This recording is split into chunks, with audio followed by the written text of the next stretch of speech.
"I fly like a butterfly and sting like a bee." These were the words of the greatest boxer of all time. Let me introduce you to Muhammad Ali.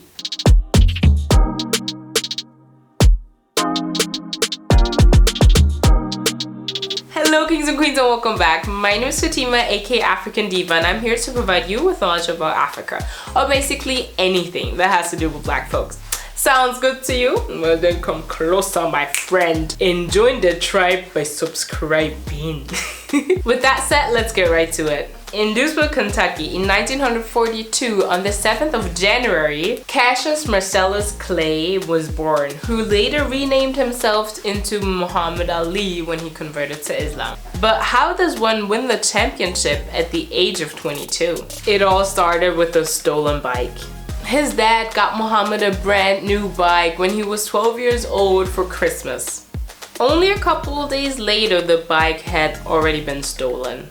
He reported it to a police officer and swore that he was gonna beat the thief if there ever were to cross ways. This police officer also had a gym where he trained youngsters for box fights. So he invited the little boy to come over. The next day he showed up and never left the ring again. He would train 6 to 8 hours per day no matter what. At school, you would catch him fighting his own shadow. The other kids made fun of him, but he didn't mind at all because he knew he was on his way of becoming a champion. His grades, on the other hand, weren't too good, and he suffered from dyslexia.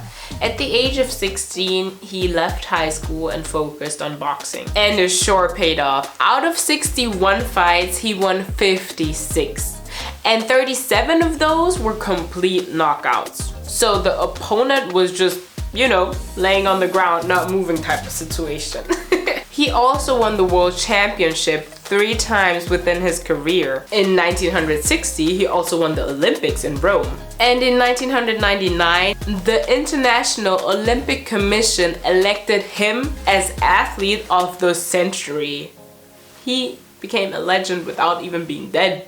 But he wanted to set a good example for Afro-American kids, so he did graduate afterwards. On top of that, he also released a book series where he encourages black children to read more books. He used his spotlight to speak up on the problems the black community was facing at that time. Muhammad Ali was never afraid to speak his mind. He refused to do military services for the US, although he was conscripted to join in on the Vietnam War. "Why would I shoot my brother? Some poor hungry people in the mud for a big powerful America. They never called me a nigga." These were his words on a TV show, and it takes fearlessness to say something like that out loud in public. The government was so scared that he would start a movement that other 100,000 Afro-Americans would also start to refuse.